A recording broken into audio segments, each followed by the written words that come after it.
Today is May the 29th. My name is Olivia Mena, and I'm interviewing Dan Bailey III for the Commemoration and Contextualization Initiative. We're on the University of Texas at Austin campus in the Moody College of Communications studios. Thank you, Mr. Bailey, for agreeing to this interview. You're very welcome.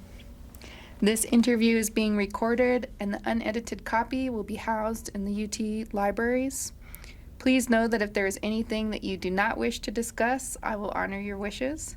If there are topics you do wish to discuss and I haven't asked about, please bring it up. And lastly, if we need to take a break to get a drink of water or another reason, you just let us know. So we'll go ahead and start by asking you grew up in San Antonio. What were race relations like in your community and in your city when you were growing up through school? Well, there were problems with race relations, but being young, they weren't really discussed in your family or anything because, most of the black people were just trying to get along with everyone else. But we did read of cases of police brutality and that type of thing, and as always, the blacks were in one neighborhood, the whites were in another. But for the most part, everyone lived there peacefully. What part of San Antonio were you living in? On the east side, in the Denver Heights, not far from downtown. We used to walk downtown. So. And what were your schools like growing up? Actually, probably my best school that I learned at was my elementary school, CUNY Elementary. It was a predominantly black school. I think we got maybe 2 white kids that were there when I was in the 6th grade, and they were from an Air Force family. So I think that was the only white. There were no Mexican-American children there. It was predominantly black. But I guess they were really interested in you getting a great education, because I noticed when I left elementary school and I went to an integrated junior high school, what they call middle schools now, and when I was in there and they asked me a question, and the way I answered it, it kind of surprised the teacher. I guess she was expecting me not to know the answer or something, but when I answered it, she kind of, oh, that's a great answer, so. But they really prepared us for life. So. And what about your high school? High school, Highlands High School, loved it. I guess my parents always prepared me to get an education and everything, so I was prepared and I did well in high school. I did as well as I guess the teacher interested me, because if I had a boring teacher, I hated it. And because I didn't like to read a lot. I'd rather watch a movie and learn about it than to read. I would only read stuff that was interesting to me, so but I had to read because it was part of the class. But I did well in school. So. And what had you heard about UT Austin before you came to school here? What was UT Austin's reputation in your community? We really never talked about colleges that much. I can tell you the reason that I came to the University of Texas was because I was at San Antonio Junior College, and when I was looking for another college after I finished my 2 years there, I started looking at other colleges, and I looked in the UT book, and it said tuition $50. So I said, that's the place for me. And my grandmother lived here, so I had a place to stay, and the tuition was only $50. However, what I didn't grasp was that the building fees were about $300 and all. See, I didn't know all that, so because I had gone to college in San Antonio and I stayed at home while I was going to college, so that was interesting. We didn't pay really building fees for the junior college, so. And did you recall knowing about the Heman Sweat v. Painter case or some of the other civil rights cases that happened, from the 50s and to the 60s? Had you heard about those things when you came here? What did your family participate in any of those at all, or what was your sense of those cases and histories? Never heard of it. Not until I arrived at the University of Texas, and I was probably here a semester or two before I heard of them.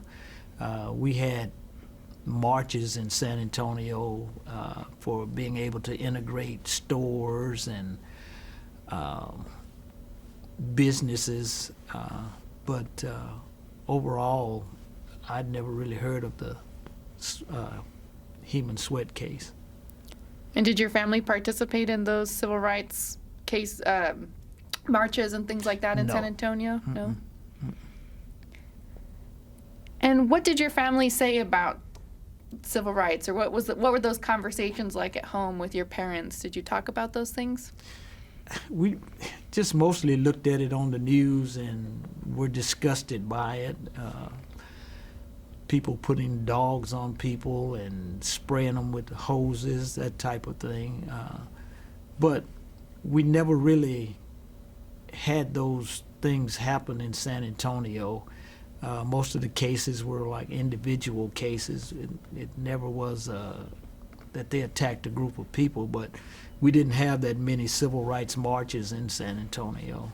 I think they marched for employment at a store called Handy Andy because it wasn't integrated.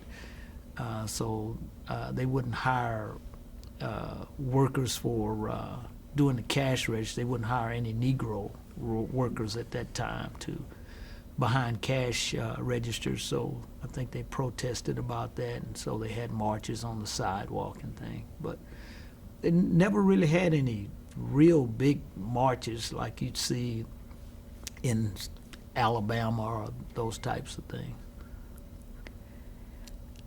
And why did you decide to, you said this a little bit, the price tag, why did you decide to apply to UT, and why did you decide to come? Again, the price tag and the fact that my grandmother lived here. Probably if I had to do it all over again and I had to go through my first year at UT, I probably wouldn't have come.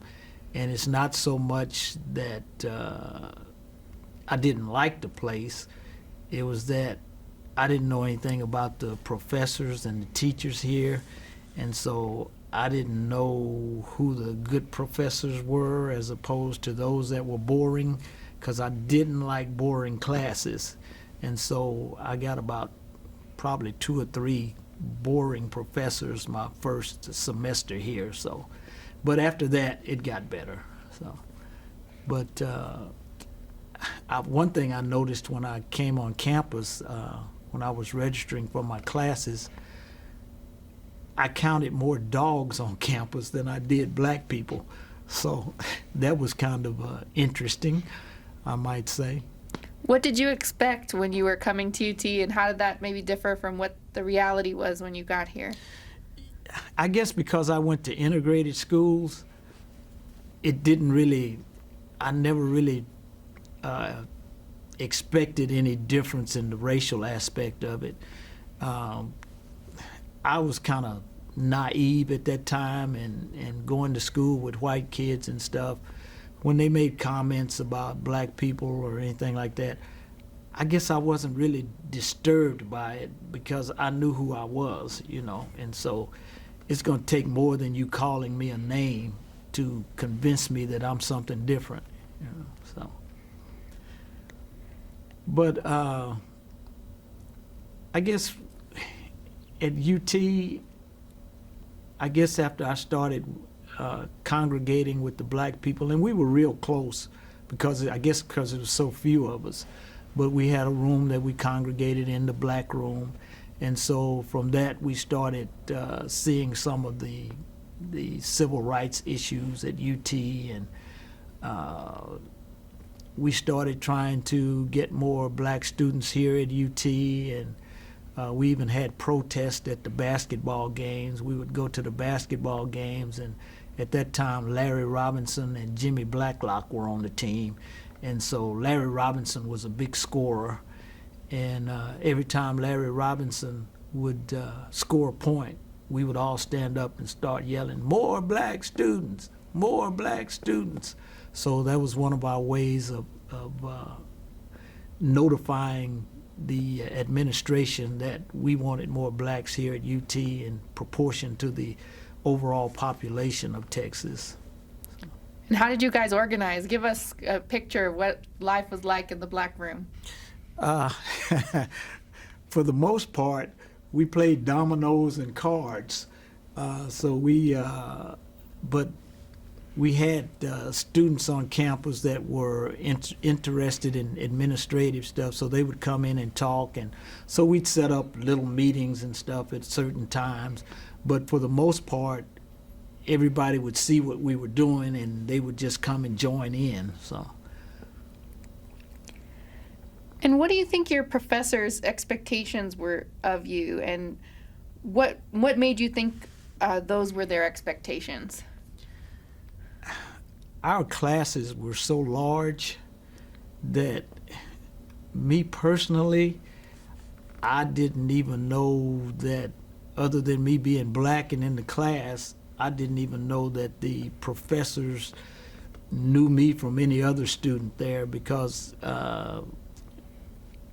what I found out as I continued my education at UT was that you had to go talk to the professors.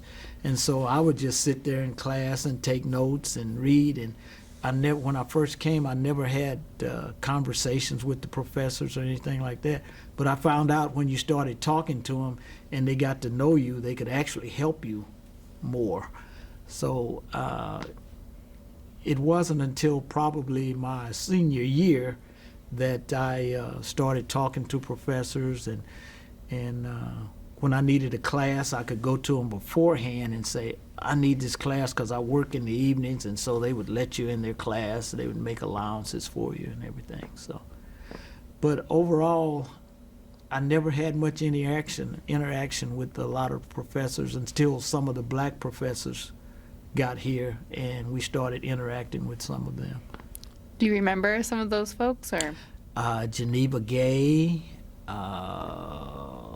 let's see, Dr. John Warfield. There weren't many.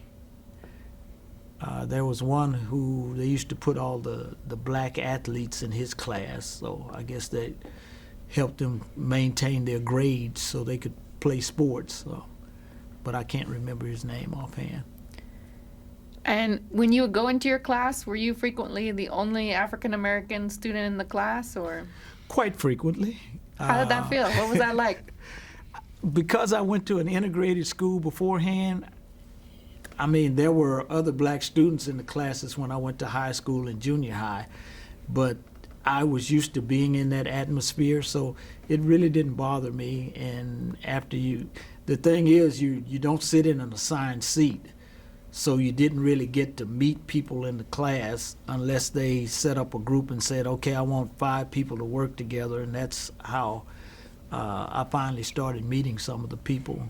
And then some of us, since we would sit close to each other, sometimes we'd start talking and we became friends and things. So. And so, how did the students react to you in the classrooms? What were they like? They were okay, but I mean, everybody was there basically to get an education, so we were listening to the professor, taking notes and reading, so we didn't have that many conversations between ourselves. So I guess, I mean, I didn't even see that many conversations between the other white students in the class, so I think we were all there just to get what we needed education-wise. Can you tell me a little bit about your community of friends while you were here? In what aspect? Who did you hang out with? What did you do? Where did you go? Oh, okay, that. Because we had the black room, we all knew when somebody was having a party on the weekend, so everybody would end up at the party. There were fraternities and sororities on campus, so they would always have parties and dances so that people could become interested in joining the fraternities. And I was in a fraternity. I joined a fraternity at the University of Texas, Omega Psi Phi. And so once you got into the fraternity, you had a group of friends that you were always around. But the good thing about the fraternities and the sororities at the University of Texas, there was a camaraderie between them. I know in a lot of the predominantly African American campuses, they were sometimes rivals with each other, and we were rivals to an extent in terms of the parties, and we had to convince everybody that we had the better party. Also in terms of the step shows, because the African American fraternities, they would always have step shows, so you had to be the best at the step show. So we were rivals in that aspect, but overall we all loved each other, and we communicated, and we worked for the betterment of each other. And so did you hang out off campus at all, or? Rarely. Sometimes we would go to parties because other people would have friends that were here in the city, and so we would go to parties there. And also sometimes we'd be invited by community organizations to participate in some of the things they had, like the East Austin, it's not a beauty contest, I don't guess, but Miss East Austin contest, and also the libraries here. We would go to the black libraries to study, and we would have fraternity meetings or community group meetings at the libraries, and so we eventually became more integrated into the Austin community. So at like the Carver Library, or? Carver Library, also Oak Springs. And so you work and connected to the East Austin community here. Yeah, we were. There was, I guess it was a growing communication with them, and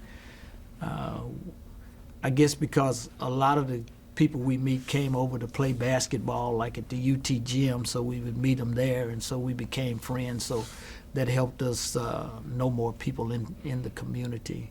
And so they would also get invited to parties, like the fraternity parties and things. So, and then some people lived here in Austin. So, and we also met people at church. We attended churches here in Austin. So, we met people there and further integrated into the Austin area, or the East Austin community anyway. And what church did you go to while you were here? I went to St. James Baptist Church. I actually went there because they had the choir. They could bring it, so I was going more for the singing than I was for the word. It wasn't until later that I started learning the Word of God.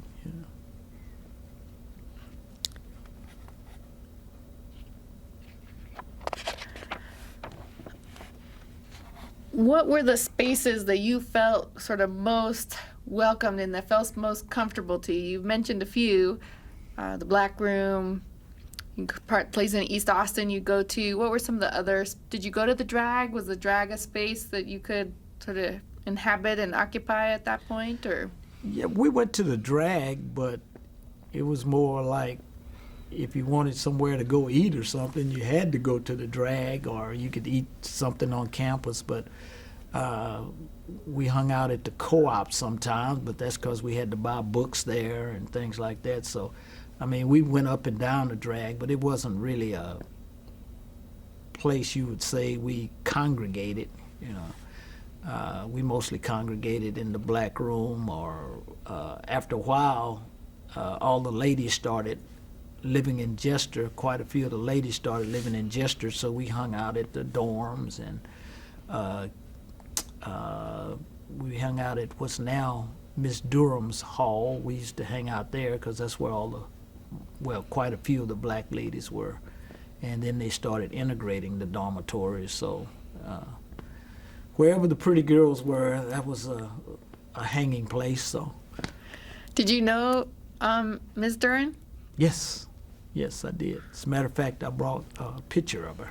Well, tell me a little about your memories of her. You couldn't beat the lady. She was just as sweet as she could be, and she was always going to solve your problem.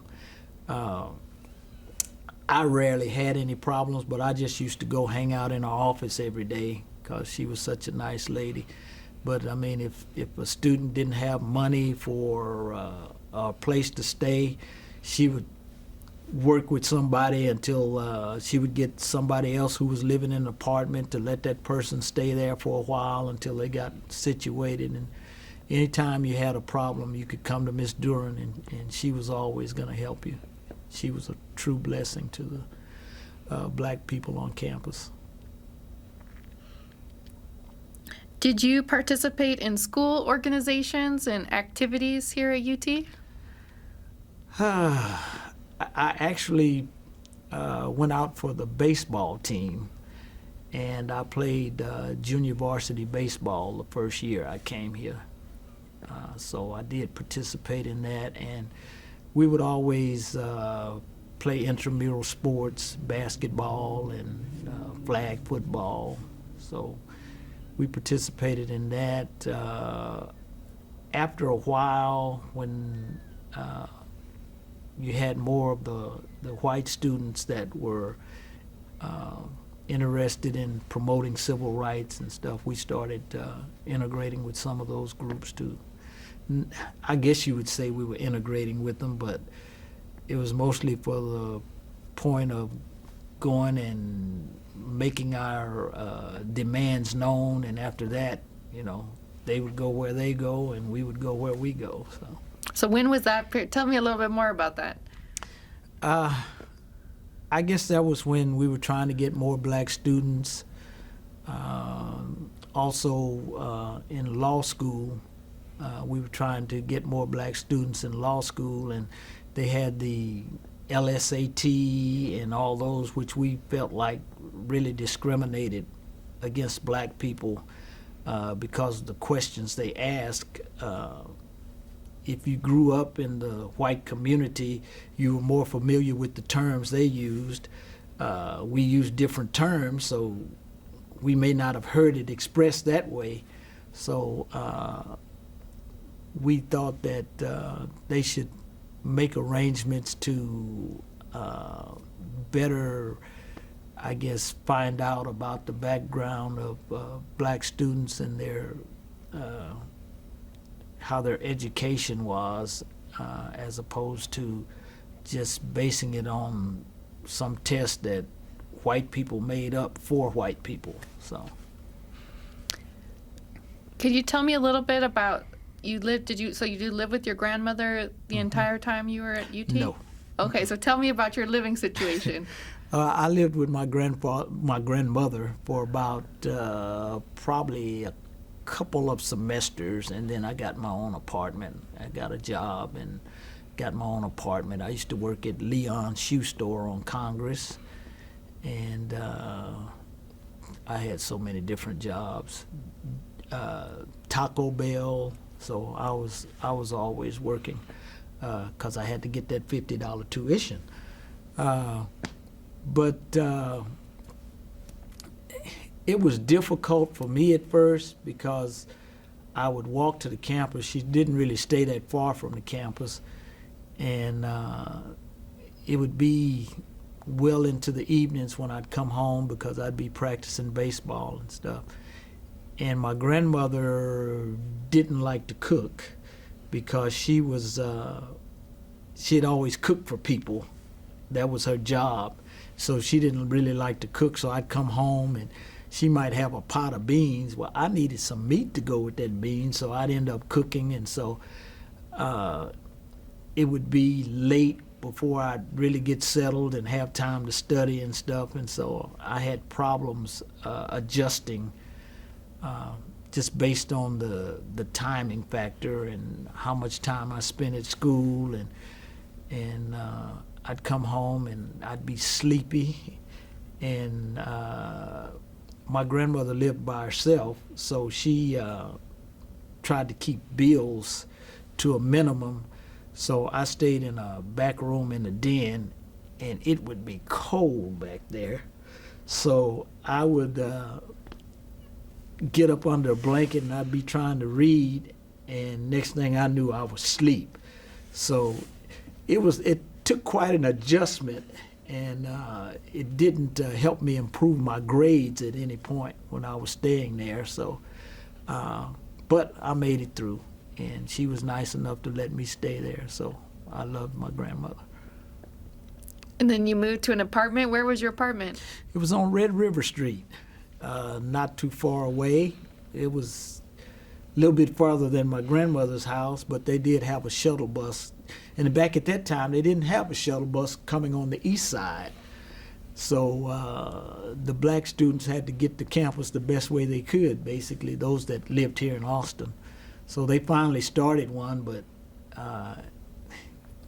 it ran so sporadically that the others you could catch one every 5 to 10 minutes coming by, but those over there would run like every hour and a half, every 2 hours, so it was still difficult to catch a shuttle bus on the east side. But I stayed on the shuttle bus route, so it was easy to get back and forth to campus. I stayed right by, what was it called then? Hancock Center. And so we were close to a store, the H-E-B, and that type of thing. And then there was a golf course across the street from us, so we used to go when nobody was there. We'd run in the golf course and things. And we would have some of our fraternity meetings where we were harassing the people pledging over in the golf course at night. You didn't hear that from me. We don't harass people, right? But that was back then, so it's gotten better now, hopefully. So. And did you have roommates or did you live alone? I had roommates.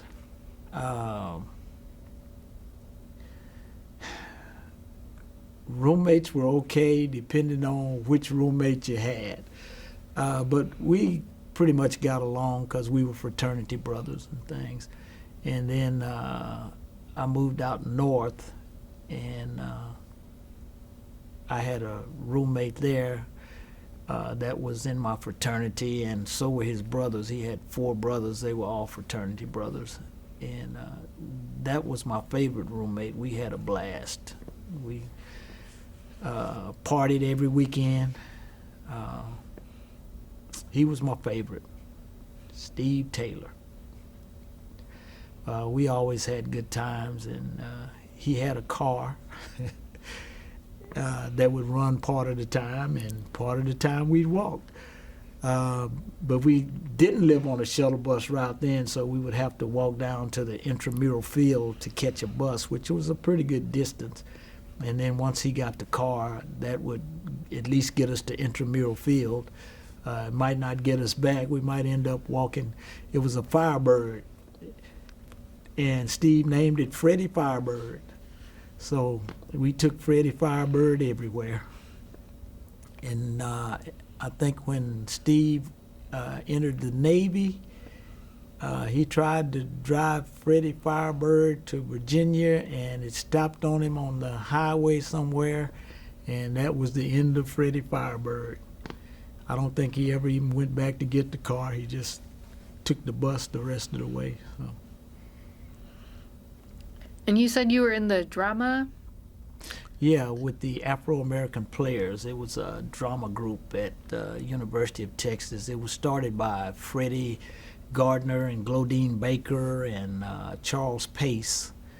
And I don't know where I was, but I ran into them on campus, and they were rehearsing for it, and some kind of way they found me a spot in there, and so I ended up being one of the prime actors in the group.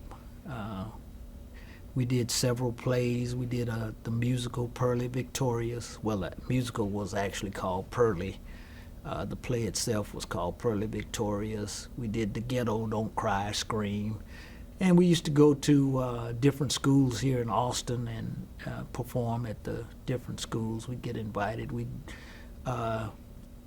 did the NAACP. We did a banquet.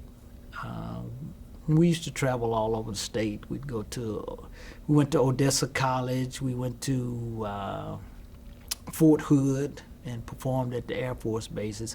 About that time, Black History was becoming a thing then. Before that, it's like when I grew up in school, we knew about Phyllis Wheatley, George Washington Carver, and that was pretty much it. So Black History had started, and people were learning about Black History, so they would invite us there because we did a musical, kind of a play and a musical called Ye Shall Know the Truth.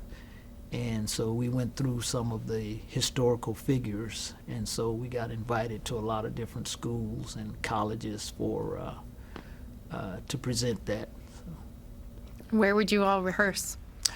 We actually had an office at the Methodist Student Center on Guadalupe, and we had an office there, and we had access to the auditorium there, and that's where we would do our performances. We had a stage in there and everything, so it worked out real nicely. So how would you say that coming to UT and spending time here, how did that affect you? In what way? How do you think your life is different from coming here as opposed to going somewhere else? That's kind of difficult because I think that wherever I went, I'm a person that's competitive, and I was going to be successful wherever I went. That's just inbred in me. The University of Texas, it helps from the standpoint of the alumni, because anywhere you go, there's always alumni there. So in terms of jobs and things like that, it helps quite a bit. But as far as the education itself, I don't think there was a job that I had that I couldn't have done without that education, believe it or not. I mean, because it didn't give me anything, a specific craft or anything I needed to do with my hands. It was just a matter of using my brain, and I could use my brain without the education I received here. But I loved the university. I loved it because there were just so many different things to do here, and you met so many different people, and you learned about different cultures. So I really loved it. And then I live and die sports, so I was always a supporter of the basketball team, which I wasn't before I came here. I liked Texas, but I used to see Notre Dame on Sundays. They would show the Notre Dame games at home on Sundays, and so I was a Notre Dame fan. And the semester, well, actually, it was in the Cotton Bowl. Texas was playing Notre Dame in the Cotton Bowl, and I was pulling for Notre Dame, and I was going to start Texas the next semester. But once I got here, I'm full-blooded Longhorn now, so I love the University of Texas. In what ways do you think things have changed for African Americans at UT since you were here? I think they've changed tremendously, but they've also changed tremendously in society. I think the more people get together and they integrate with each other and they learn different cultures, the more they can get along better. I think what keeps people apart is that they don't get together and talk about things, and they don't leave people alone. I mean, if there's something I do that you don't like, you don't have to do that, you know. But that doesn't mean that we can't get along because you don't like that. I think it's like politics. Most of politics is just carnal. It's that you want it this way, that's the way you want it. I want it this way, that's the way I want it. So we can't agree on anything together rather than working together and saying, okay, I don't like this, but what the heck? You like it, go ahead and do it. That doesn't mean we have to hate each other and fight each other. So. And you got pretty involved with the alumni network. Do you want to talk a little bit about that? Yeah, when we first started, John Hargis came, and he came back to the Ex-Students Association, and he was trying to form basically a black alumni group, because he said when he finished school, he had lost contact with quite a few of the black alumni, and he'd like to know what they were doing. And so the Ex-Students Association said, you know, we don't involve you all in things, and we should be doing that. And so they got together with John Hargis, and they formed a group. And from that, President Bill Cunningham started the Black Alumni Advisory Committee. And so we would meet with him occasionally and talk about things that we would like to see on campus and how we would like to see the black student population grow. We also had we started doing black reunions, and so that was a lot of fun to see former students come back. And it's also an example for students that were on campus to come and meet some of the former students here at UT. So really enjoyed that. Can you tell us a little bit about John Hargis? John, I knew very little about John. He was, I was real quiet. Can you believe that? When I first meet people, so he had asked Linda Lewis, I think, about some people who he thought would be influential in getting people to come and unite, getting African Americans to come back to UT and unite and form a group. And so Linda Lewis mentioned me, and I got the assignment of, we were going to have a happy hour for black alumni. And so I got the assignment of doing that. And I told John I would do it, and so, but I was so quiet, John didn't think I would have anybody there. And so we had probably about 150 people at this club. And so from that point on, he said, "You're quiet, but you must know a lot of people."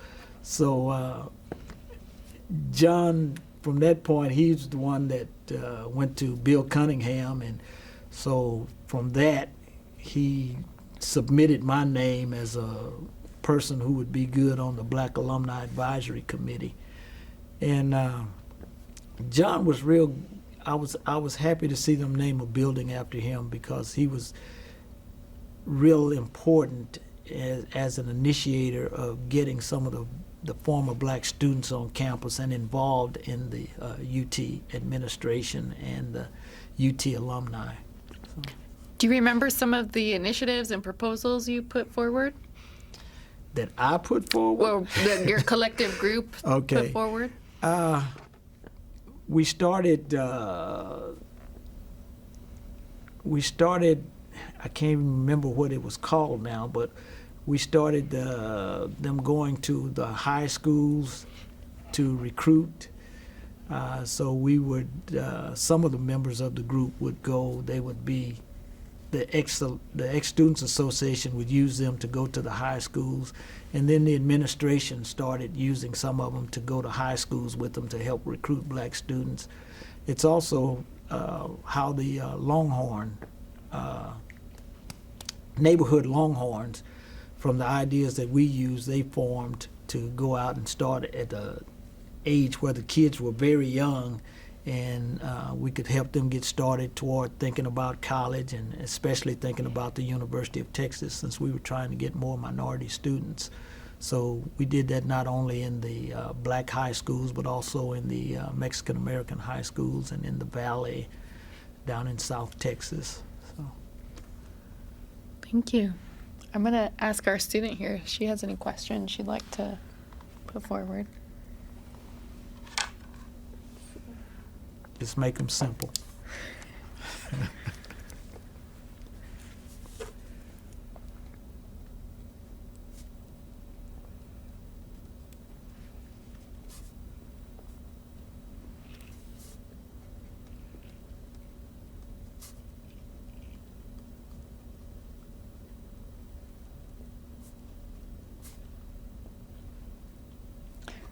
Her question is, what's your favorite UT memory?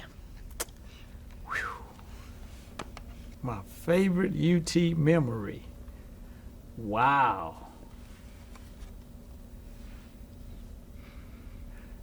I don't know that I have my favorite UT memory. Would it have to be while I was going to UT?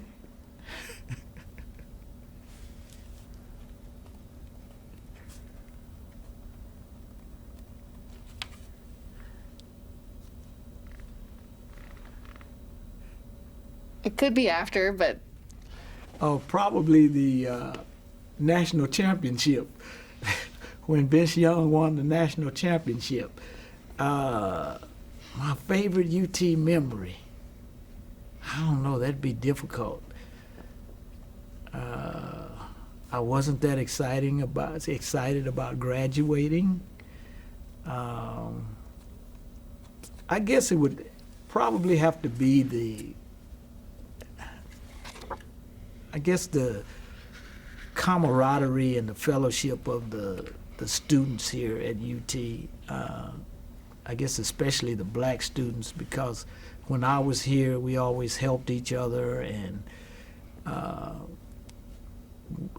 we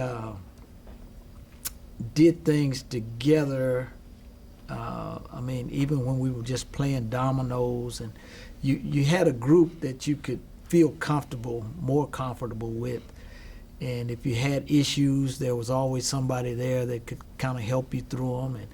And we had Miss Duran, who was just another mother to us, and she would always help us. So I think it would probably be the camaraderie of the people at UT would probably be the best thing that I liked at UT. do you feel like that's lived on past your experience here, but into adulthood? And yes, I think Brenda was an extension of Miss Duran. The young students now are, well, she's retired now, but the young students that were here when she was here, she was their Miss Duran, because anytime they had problems, they would come to her. And when my son was here, Brenda's son and my son ran track. They were on the same summer league track team together, and she was always there, and was helpful there. And so when my son got here at UT, that was a resource he had.